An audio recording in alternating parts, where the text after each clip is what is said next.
Hi, today the Family Eats is going to be bringing you a very comfy kind of dish. You're going to positively love this and want to make it all the time.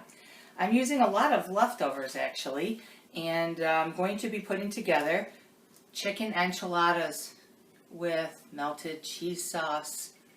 Takes no time at all, just a few ingredients where you can use a rotisserie chicken and shred it, or you can leave your leftover barbecue chicken from the barbecue maybe yesterday and shred it all, put it in the refrigerator until you want to use it for this.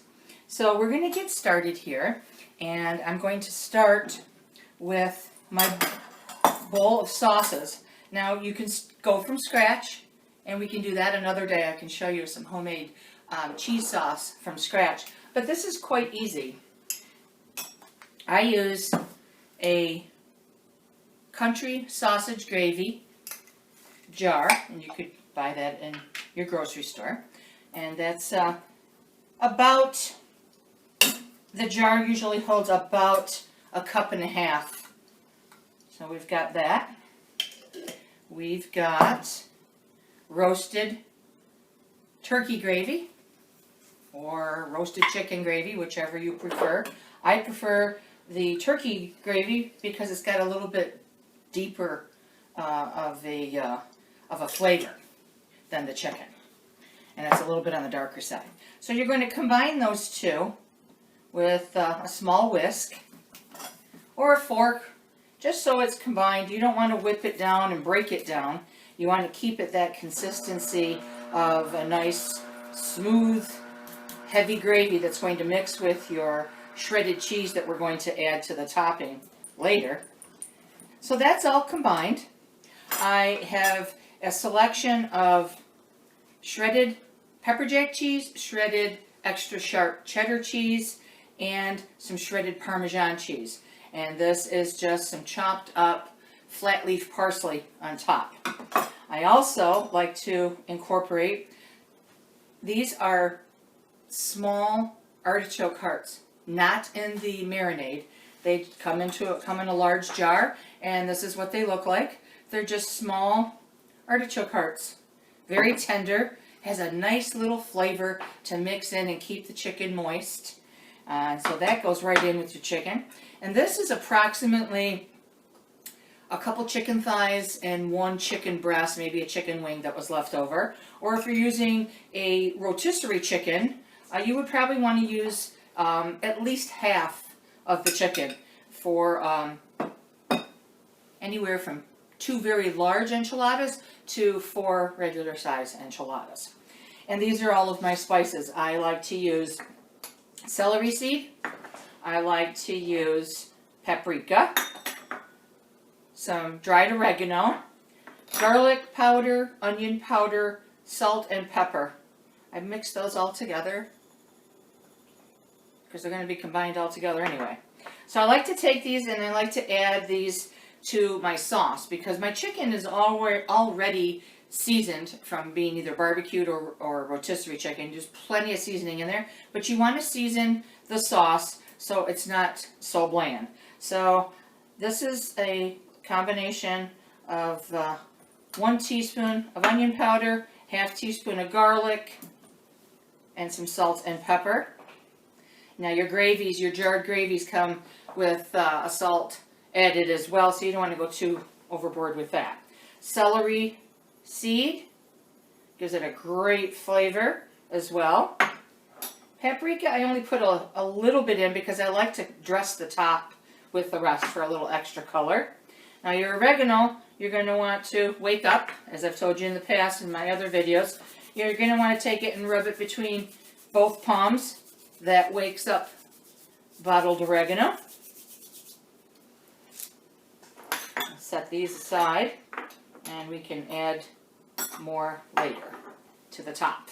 So, very next step is we're going to take our enchiladas, and you can buy various types, and you can get spinach enchiladas, you can get flour tortillas.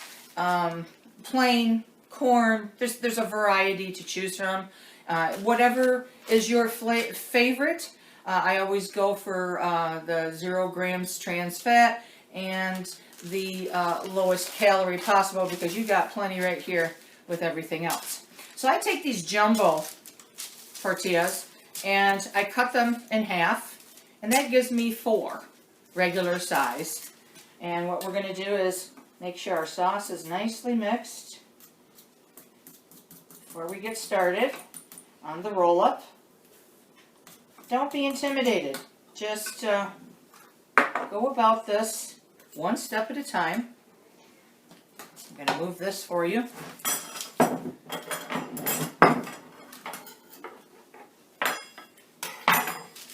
Okay, so we're going to take some of our shredded chicken, and I like I said, I do encourage you to use a mix of dark and white meat together. I take a little bit of our chopped artichoke hearts, add a little bit of those in there. We're going to put some more right over top and in the sauce as well. You don't want to try to overstuff these, because it will be difficult to wrap if you go too far. I take just a little bit of cheese for the inside, and just a tiny dip of our sauce, and you are going to start to roll. I start on one end, bring it up, fold your sides in to keep everything inside. Just keep rolling, and it goes into your sprayed pan.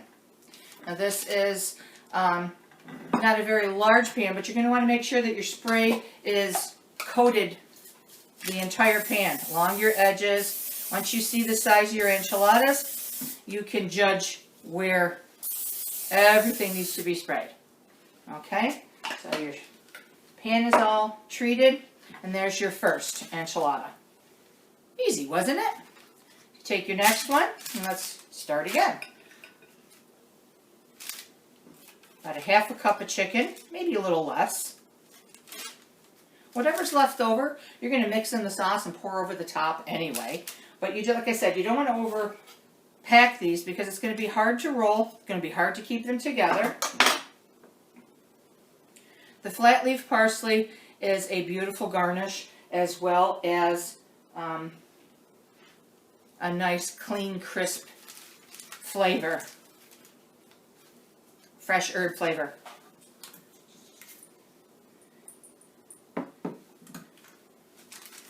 Bring all of your fixings to one end.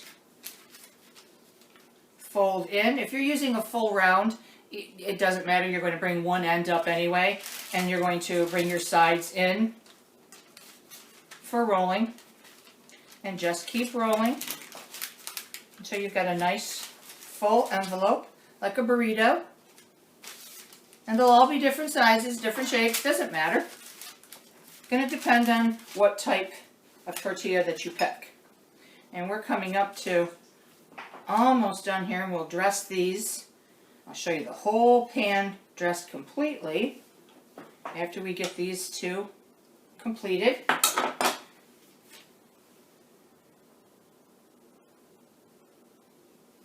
When you are making enchiladas, keep in mind the type of cheeses you're using.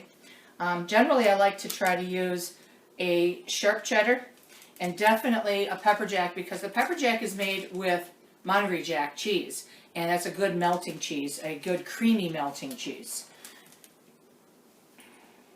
But you can pick and choose whichever you like. If you like, you're more partial to Swiss, you can do that. It doesn't even have to be chicken. You can do shredded pork. You can do beef strips and really chop them up fine. But my favorite is a good chicken enchilada. Goes a long way. I don't think I've ever served this and anyone say, oh, I'd rather not. Everybody seems to love a chicken enchilada. It's a rich, creamy sauce over top. They soak in it. The tortillas soften in it. And when you serve that on everyone's plate, it's one is a meal. But if you're got a hearty appetite person in your group, by all means,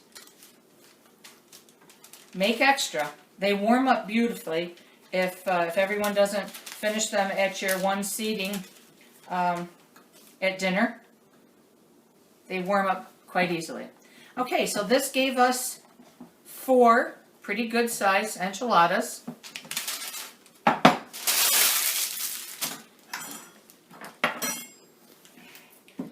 Redistribute your gravies again.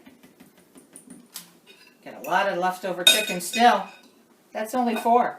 You could use this again and make another batch or save it for another recipe. So what I like to do first, so everything adheres properly, is I take the rest of my artichoke hearts, if I have any left over that didn't fit inside, and just distribute them.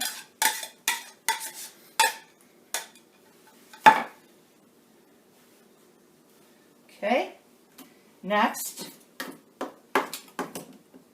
you can take a little bit of your chicken, distribute that down the sides for extra flavor. All of that barbecue, all of that marinade is going to be a lot of good seasoning that you don't have to add additionally in there. I'd say that's pretty good. You want chicken in every bite. Now, you just start ladling on your sauce, your gravy, over every enchilada first, and then whatever's left, you go down the sides for it to soak.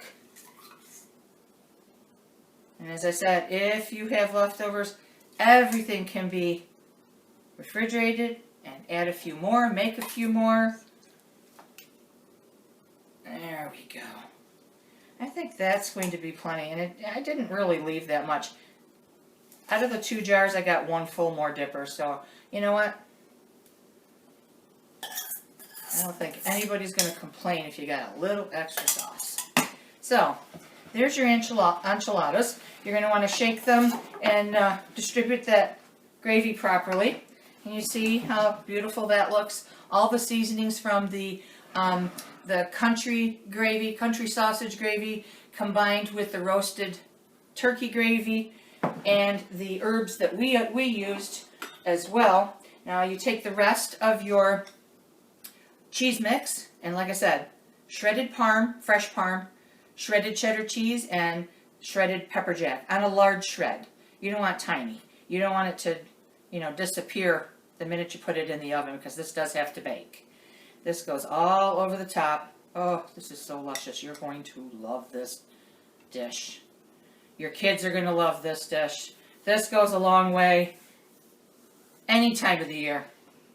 Whether it be summer, winter, it's great. Cold weather, plate, and just make up a kettle of peas or string beans or a nice crisp salad to have on the side with this. Take the rest of your paprika, not all of it, but distribute a nice little dusting on top before it goes in the oven, just for some added color and a little added flavor, without going too heavily on any one particular spice or herb. So, I hope you like my enchilada dish. We'll be back when it comes out of the oven, and I'll show you how beautiful that melts down and how awesome it is on a plate. Be back in a few. Our enchiladas have come out of the oven, and they're cheesy and gooey, and you're going to just love this.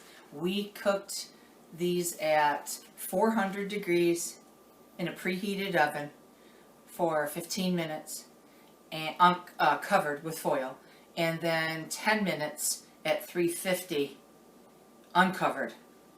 Everything was cooked. It was just a matter of softening the enchilada wraps and marrying everything together, so it's not like any chicken had to be cooked. So, like I said, you can vary that a little bit as far as your time, but start out in a preheated oven, covered, 15-20 minutes tops. You'll know by looking at them. Let's take a look at this beautiful dinner we put together.